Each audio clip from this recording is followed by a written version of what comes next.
ईद की सुबह, जब पूरी दुनिया खुशियों में डूबी होती है, हर घर में नए कपड़ों की खनक और बच्चों की हंसी गूंज रही होती है। लेकिन मदीना की एक छोटी सी सादा सी झोपड़ी में एक माँ अपने आंसुओं को छुपाकर अपने बच्चों की खुशी बचाने की कोशिश कर रही थी। ये कहानी है सब्र की, ये कहानी है तवक्कुल की, ये कहानी है एक ऐसी माँ की जिसने गरीबी को नहीं बल्कि अल्लाह के भरोसे को चुना। जब उम्मीद के सारे दरवाजे बंद लगते हैं, तब रहमत का दरवाज़ा कैसे खुलता है? आइए सुनते हैं ये दिल को छू लेने वाला वाक़या हज़रत फ़ातिमा ज़हरा के घर का। प्यारे दोस्तों, ईद के दिन सुबह मिठाई बनाने में माँ फ़ातिमा रदियल्लाहु ताला अन्हा बहुत ही मशगूल थीं।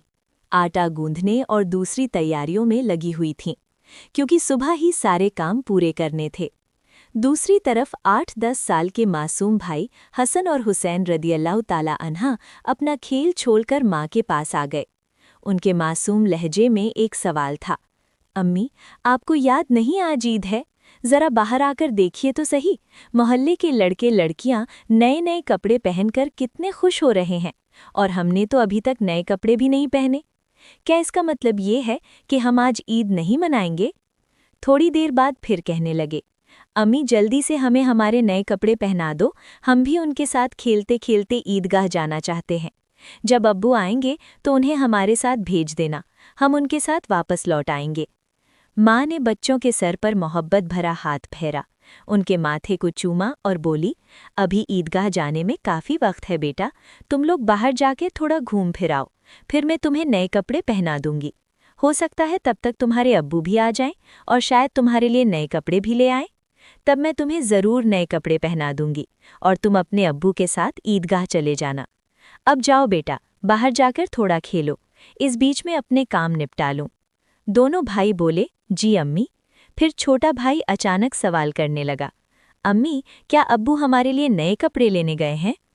माँ ने दोनों बच्चों को अपने गले से लगा लिया, उनके माथे पर प्यार से चूमा और अपने दिल के आंसू पोंछते हुए हंसकर कहा, हाँ बेटा, तुम्हारे लिए नए कपड़े ज़रूर आएंगे, तुम्हें ज़रूर पहनाऊंगी। अब तुम लोग बाहर जाकर खेलो, सब ठीक हो जाएगा। माँ ने अपने रब पर यकीन रखते हुए अपने बच्चों को दिलासा दिया। दोनों भाई खुशी खुशी बाहर चले गए। माँ ने अपने आंचल से आंसू पोंछे और मजबूरी में अपने काम में दोबारा मशगूल हो गईं। कुछ देर बाद दोनों भाई फिर रोते हुए घर लौट आए। उन्होंने कहा, अम्मी, वे लोग हमें अपने नए कपड़े दिखाकर चिढ़ा रहे हैं।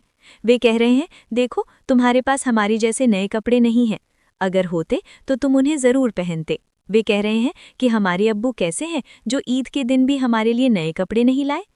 वे हमें ईदगाह चलने को कह रहे हैं और बोल रहे हैं, जल्दी से नए कपड़े पहनकर आओ अगर आना है। वे खजूर के पेड़ के नीचे खड़े हैं और हमारा इंतज़ार कर रहे हैं, जब तक हम नए कपड़े पहनकर उनके साथ न चलें। अम्मी, अब्बू अभी तक क्यों नहीं आए? अम्मी, हमें जल्दी से नए कपड़े पहना दो ताकि हम उनके साथ ईदगाह जा सकें। मासूम बच्चों की इस गुजारिश को सुनकर अम्मी अपने जज्बात पर काबू नहीं रख सकीं। आंसू रोकना उनके लिए बहुत मुश्किल हो गया, लेकिन बच्चे अम्मी को मजबूती से गले लगाकर खामोशी से उनकी ओर देख रहे थे।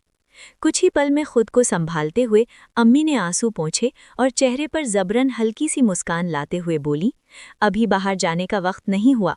बेटा, इतनी जल्दी क्यों कर रहे हो? नमाज के लिए अभी काफ़ी समय है। इस दौरान बाहर जाकर थोड़ा घूम फिर लो और देखो तुम्हारे अब्बू कहाँ हैं, उन्हें ढूंढकर ले आओ। तब तक मैं अपना बाकी काम निपटा लेती हूँ।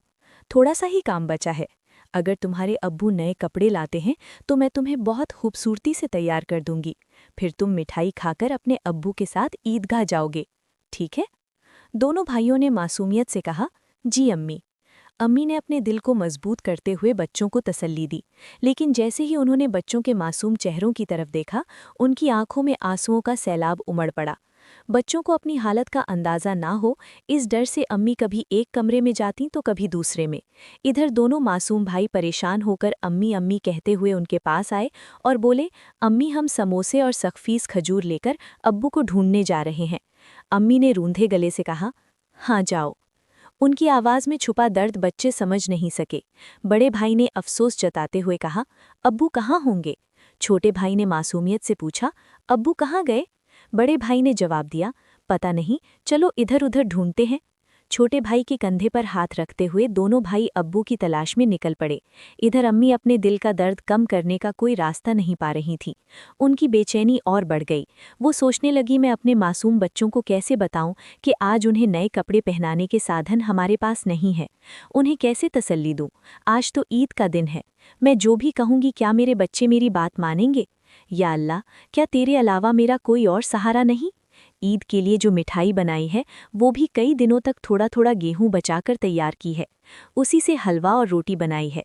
लेकिन नए कपड़े कहाँ से लाऊं? या अल्लाह, ये बोझ क्यों डाल दिया इस माँ के सर पर? तू तो सबकी हालत जानता है। मैं इन मासूम बच्चों को कैसे समझाऊं? या अल्लाह, तू रहम दिल और सर्वशक्तिमान है। झूठ बोलना गुनाह है। ये जानते हुए भी मैं अपने बच्चों को झूठी दिलासा और झूठी उम्मीद देकर बहला रही हूँ। लेकिन अब मैं क्या करूँ? तू ही बता दे। या अल्लाह, तू मुझे रास्ता दिखा। तू मेरे गरीब घर की हालत जानता है। तू ही मेरी मदद कर। ये कहते कहते माँ रोने लगी और जोर जोर से चक्की चलाने लगी। चक्की की घर घर की आवाज़ के साथ उनके दिल का दर्द भी बाहर निकलने लगा। आंसू पोंछते हुए भले ही मिठाई बनाने का काम तेज़ी से चल रहा था, लेकिन जैसे ही ये काम पूरा होने को आया, एक और मुश्किल सामने खड़ी हो गई।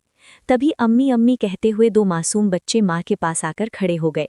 माँ ने जल्दी से अपने आंसू छुपाए और प्यार भरी आवाज़ में पूछा, बोलो बेटा, क्या बात है?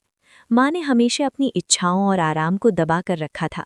गरीबी को अपना नसीब मानकर थोड़े में ही खुश रहने की आदत डाल ली थी।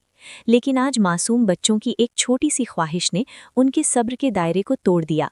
उन्होंने खुद को संभालते हुए बच्चों को गोद में उठा लिया, मुस्कुराने की कोशिश की, उनके माथे को चूमा और कहा, बोलो बेटा, क्या कहना है? बड़ा बेटा मासूमियत से अपनी आंखें झपकाने लगा। छोटे भाई ने भी उसकी नकल कर ली। माँ ने प्यार से कहा, देखो बेटा, तुम्हारे अब्बू आएंगे, यहाँ तुम्हारे लिए मिठाई बना रही हूँ। थोड़ा सब्र करो, बस थोड़ी ही देर। उन्होंने बच्चों को सीने से लगा लिया, प्यार से समझाया और कहा, थोड़ा इंतजार करो बेटा, मिठाई अभी तैयार हो जाएगी। छोटे भाई ने आंखें मलते हुए अचानक पूछ लिया, लेकिन हमारे नए कपड़े अम्मी? ये सुनते ही माँ चौंक गई, जल्दी से बोल पड़ी, अरे बेटा, ऐसा करते हैं,